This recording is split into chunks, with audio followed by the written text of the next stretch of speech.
Hello friends, Latha Baiju audio novels சேனல்ல கதை கேட்க வந்திருக்கும் உங்களை அன்போடு வரவேற்கும் நான் உங்கள் ரதி. சேனலை இன்னும் சப்ஸ்கிரைப் பண்ணாதவங்க மறக்காம சப்ஸ்கிரைப் பண்ணிக்கோங்க. அப்படியே அந்த பெல் ஐகானையும் கிளிக் பண்ணிருங்க. அப்பதான் நாங்க போடுற ஆடியோ நாவல்ஸ்க்கான நோட்டிபிகேஷன்ஸ் உங்களுக்கு உடனுக்குடன் வந்து சேரும். இன்னைக்கு நம்ம கேட்க போற கதை எழுத்தாளர் லதா பைஜு எழுதிய இலக்கணம் மாறுமோ கதையின் ஆடியோ நாவலை தான் கேட்க போறோம். இலக்கணம் 4. நாட்கள் அழகாய் நகர்ந்து கொண்டிருந்தது. சத்யாவுக்கு பிசினஸில் இருந்த ஆர்வத்தை கண்டு அவனிடமே சில பொறுப்புகளை விட்டுவிட்டு ஒதுங்கி கொண்டார் இளமாறன். இலக்கியாவுக்கு சத்யாவின் மீதுள்ள ஈடுபாடு பெற்றோர்களுக்கும் புரிந்ததால் படிப்பு முடிந்ததுமே கல்யாண விஷயத்தை முடிவு செய்துவிட காத்திருந்தனர். அன்று ஒரு வேலை விஷயமாய் சத்யா வெளியூர் சென்றிருக்க இளமாறனும் நேரத்திலேயே குவாரிக்கு கிளம்பியிருந்தார். இருவரும் இரு காரையும் எடுத்து சென்று விட்டதால் இலக்கியா பேருந்தில் செல்ல வேண்டியதாயிற்று. அம்மா, நான் கிளம்புறேன். கல்லூரிக்கு தயாராகி நின்ற மகளிடம் வந்தார் லலிதா. பார்த்து பத்திரமா போடி, வீணாவும் கூட வர்றால என்று கேட்டார். அவ அடுத்த ஸ்டாப்ல இதே பஸ்ல ஏறிக்குவாமா என்றவள். நான் போயிட்டு வரவில்லச்சி என்று பாட்டியிடமும் கூறிக்கொண்டாள். வேடிக்கை பார்த்துட்டே வேற பஸ்ஸில் ஏறாம சரியான பஸ்ஸா பார்த்து ஏறு பிள்ள, பத்திரமா போயிட்டு வா என்றார். உன் லொல்லுக்கு அளவே இல்லை கிழவி. நான் என்ன படிக்க தெரியாதவளா, இல்ல கண்ணு தெரியாம கிடைக்கனா? வேற பஸ்ல ஏறுவாங்களாம் என்று அவள் சிலிர்த்து கொள்ளவும், சரி விடுடி, உன் பாட்டிக்கு தான் உன்னை வம்பளுக்காம இருக்க முடியாதுன்னு தெரியும்ல, நீ கிளம்பு என்று சமாதானத்துக்கு வந்தார் லலிதா. சரிம்மா, நான் கிளம்புறேன், உன்னை வந்து வச்சுக்கிறேன் லட்சி என்றவள் கிளம்பவும், அடி போடி கருப்பாயி, இந்த வயசான காலத்துல என்ன வச்சுக்கிறாளாம் என்றவர் வெற்றிலையை குதப்ப தொடங்க, உன்ன என்று கண்ணை உருட்டி கொண்டு அவரை நெருங்கியவள் அவரது வெள்ளை கன்னத்தில் முத்தமிட்டு, பாய் கிழவி, உன் வெள்ள மூஞ்சில கருப்பாக்கிட்டேனே என்று பழித்து கொண்டு சென்றாள். பேருந்து நிலையத்தில் 10 நிமிட காத்திருப்புக்கு பின்னர் நிறைமாத கர்ப்பிணியாய் வந்து சேர்ந்தது அவளுக்கான பேருந்து. காலை நேரமாதலால் நிற்பதற்கு கூட இடமில்லாமல் படிக்கட்டில் மாணவர்கள் நின்று கொண்டிருந்தனர். எப்படியோ உள்ளே ஏறியவள் கண்டக்டரின் உள்ளே போ என்ற அதட்டலில் சற்று உள்ளே தள்ளி நின்றாள். என்ன ஒரு கூட்டம்! எப்படிதான் தினமும் இப்படி டிராவல் பண்றாங்களோ? காலையில பஸ்ஸோட எண்ணிக்கையை கூட்டினாதான் என்ன? பாவம், வயசானவங்களும் குழந்தைகளும் நிக்க கூட இடமில்லாம இருக்காங்க என யோசித்து கொண்டிருந்தவள் பின்னிலிருந்து யாரோ உரசுவது போல தோன்றவும் சட்டென்று திரும்பினாள். ஒருத்தன் எருமை மாடு போல அவள் மீது உரசிக்கொண்டே தெரியாதது போல நிற்க எரிச்சலுடன் சற்று விலகி நின்று கொண்டாள். அடுத்த ஸ்டாப்பில் வீணா ஏறுவதை கண்டதும் தான் அவளுக்கு சற்று நிம்மதியானது. ஆள் கூட்டத்தில் நீந்தி ஒரு வழியாய் தோழியை வந்தடைந்தாள் வீணா. இன்னைக்கு எப்பவும் விட கூட்டம் அதிகமா இருக்கே என்றவள், பஸ்ல வர்றவங்க பாடு எவ்வளவு கஷ்டம்னு பாத்தியா என்று கேட்டுக்கொண்டே கல்லூரி விஷயங்களை இலக்கியாவிடம் பேசிக் கொண்டிருந்தாள். அவர்களுக்கு பின்னில் ஒரு மாணவர் கூட்டம் திக்கிக் கொண்டு நின்றது. 3 இருக்கையில் அமர்ந்திருந்த 5 மாணவர்கள் சிலர் ஏதோ பாடிக்கொண்டு கலகலத்து சிரித்து கொண்டிருந்தனர். டேய், அடுத்தது பேல தொடங்குற ஒரு பாட்டு பாடுடா என்றான் ஒருவன். உடனே அடுத்திருந்தவன் பாடத் தொடங்கினான்.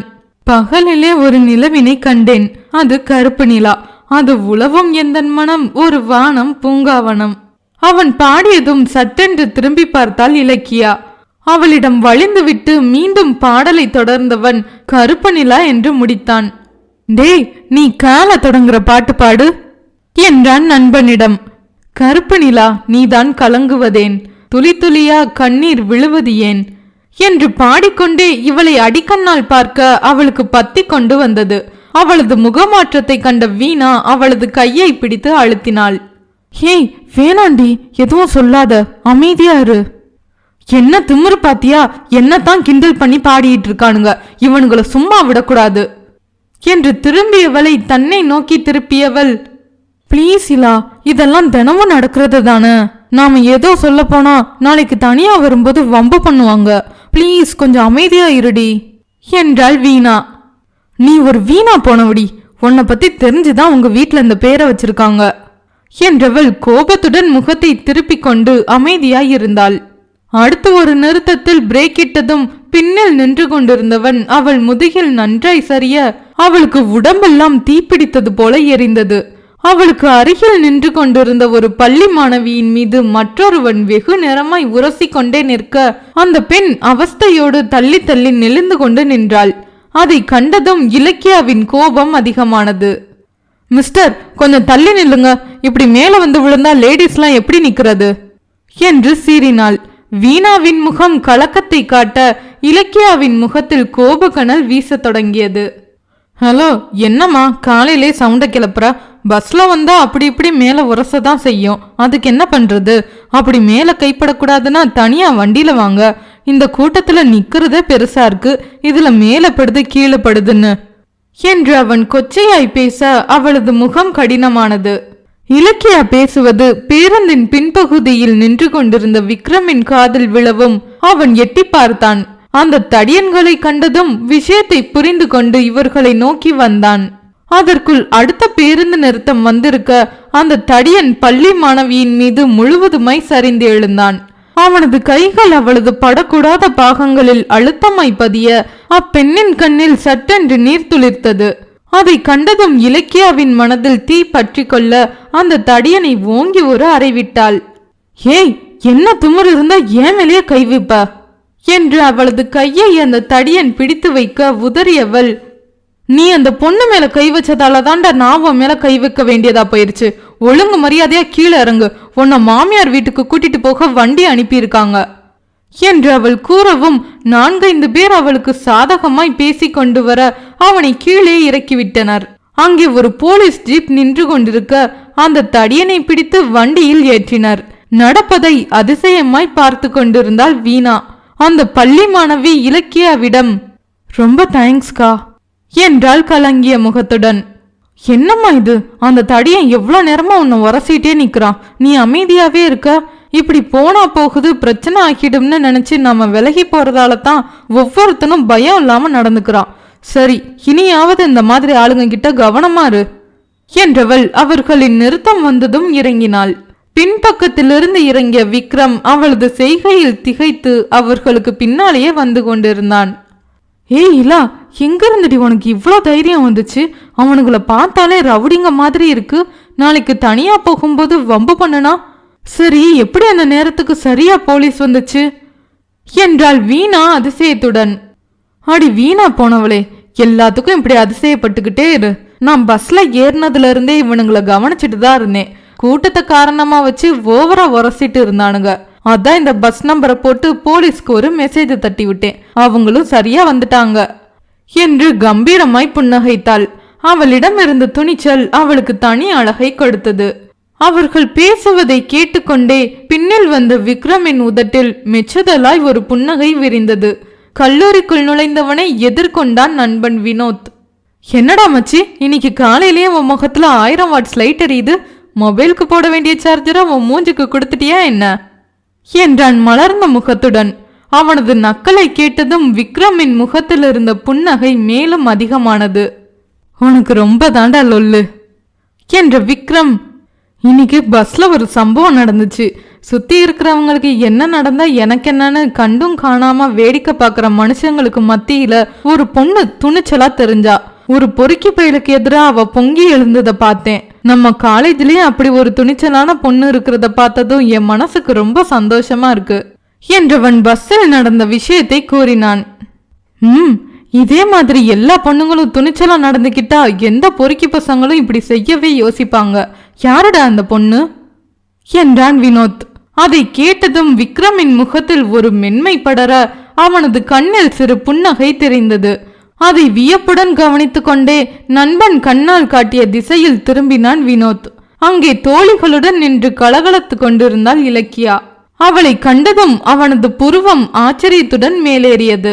நண்பனின் முகத்தை யோசனையுடன் பார்த்து கொண்டே அவனுடன் அவர்களை கடந்து வகுப்புக்கு நடந்தான். நாட்கள் அழகாய் சிறகடிக்க அவர்களது கல்லூரியில் நடந்து முடிந்த கதை கவிதை போட்டி ஒன்றில் வெற்றி பெற்றவர்களுக்கான பரிசளிப்பு விழா அன்று நடைபெறுவதாக இருந்தது. அதற்காய் அனைவரும் கலையரங்கில் கூடியிருக்க வெற்றி பெற்றவர்களின் பெயரை கூறி மேடைக்கு அழைத்ததும் மாணவ மாணவிகளின் உற்சாகத்திலும் கரகோஷத்திலும் கலையரங்கமே அதிர்ந்தது. வெற்றி பெற்ற கவிதை கட்டுரைகளை எழுதியவர்களை வாசித்து காட்டி பரிசை பெற்றுக்கொண்டு மாணவர்களின் உற்சாக கரகோஷத்தையும் பெற்றுக்கொண்டு கீழிறங்கினர். ஜூனியர் மாணவர்களின் பெயரை தொடர்ந்து சீனியர் மாணவர்களின் பெயரை அழைத்தனர். எத்தனை விதமான கற்பனைகள்! எல்லா கவிதைகளையும் ரசித்து கேட்டுக்கொண்டிருந்தாள் இலக்கியா. அவளுக்கு கதை கவிதைகளை வாசிப்பதில் மிகுந்த ஆர்வம் இருந்தாலும் தானும் எழுதி மற்றவர்களை சோதிக்க இன்னும் முன்வரவில்லை. அடுத்து ஸ்டேஜில் அழைத்த பெயரை கேட்டதும் அவளது முகம் தானாகவே சுளிந்தது. அடுத்து கவிதையில் முதல் பரிசு விக்ரம். இந்த கவிதை சிறந்த கவிதையாகவும் தேர்ந்தெடுக்கப்பட்டு நமது கல்லூரி சிறப்பிதழில் இடம் பிடிக்கிறது என்பதை மகிழ்ச்சியோடு தெரிவித்துக் கொள்கிறோம். விக்ரம், மேடைக்கு வாங்க என்று நிகழ்ச்சி தொகுப்பாளினை அழைக்கவும் மாணவர்களிடையே எழுந்த கரகோஷம் அடங்க வெகு நேரமானது. ஹே வீணா, என்னடி இவனுக்கு போய் கவிதையில முதல் பரிசுன்னு சொல்றாங்க? இவனே ஒரு ரவுடி, இவனுக்கு கவிதை எழுத தெரியுமாங்கிறதே டவுட்டா இருக்கு. ஒருவேளை கவிதை தேர்ந்தெடுக்கிறவங்கள மிரட்டி பரிசு கொடுக்க வச்சுட்டானோ என்று கிசுகிசுத்தாள் இலக்கியா. ஏய், அப்படிலாம் சொல்லாத. ஒருத்தரை பத்தி முழுசா தெரியாம அவங்கள மதிப்பிடுறது தப்பு. ஒருவேளை இவர் நல்லா எழுத கூட செய்யலாமே என்று விக்ரமுக்கு சப்போர்ட் செய்தாள் வீணா. நீ ஒருத்தி என்றவள் அமைதியாய் மேடையை கவனிக்க தொடங்கினாள். முதலில் தயக்கத்துடன் மைக்கின் முன்பு வந்து நின்றவன் ஒரு நிமிடம் தன்னை நிதானித்துக் கொண்டு கம்பீரமான குரலில் அந்த கவிதையை வாசிக்க தொடங்கினான். தொடக்கத்தில் ஏனோ தானோவென்று கவனித்துக் கொண்டிருந்த இலக்கியாவின் முகத்தில் பல பாவ மாற்றங்கள். அவன் அந்த கவிதையின் இறுதி வரிகளை படிக்கையில் குரல் உடைந்து கரகரத்ததை அனைவரும் உணர முடிந்தது. அந்த கவிதை வரிகளில் அனைவரின் மனதிலும் வலியோடு ஒரு கணம் வந்து அமர்ந்து கொள்ள சில நிமிட மௌனத்திற்கு பிறகு எழுந்த கரகோஷம் அடங்குவதற்கு வெகு நேரமானது. தன்னை அறியாமல் நெகிழ்வுடன் கைத்தட்டி கொண்டிருந்த தோழியை பெருமையுடன் திரும்பி பார்த்தாள் வீணா. என்னுடைய வார்த்தை பொய்யாகவில்லை பார்த்தாயா என்பது போல. விக்ரம் பரிசை வாங்கி கொண்டு கீழே இறங்கிய பின்னும் அவனது வலி நிறைந்த கவிதையின் குரல் அவள் காதில் ஒலித்து கொண்டே இருந்தது. அவனையே ஆச்சரியமாய் பார்த்து கொண்டிருந்தாள் இலக்கியா. குழந்தை தின்னும் பூச்சாண்டி, அரும்பு விடத் தொடங்கும் முன்னே வேரோடு பிடுங்கி எறிந்த அரக்கனே, கொடிய மிருகத்தினும் துன்பம் இந்த பாலியல் கொடுமை தரும் பேய்களே, யாரை நம்பி வெளியுலகம் அனுப்புவது?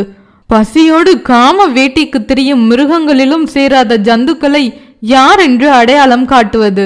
குழந்தையும் தெய்வமும் ஒன்றென்று புரியாமல் காம வெறித்திற்கு அலைந்திடும் மனித மிருகமே, உன் உருவப்படம் ஒன்றை தந்துவிடு.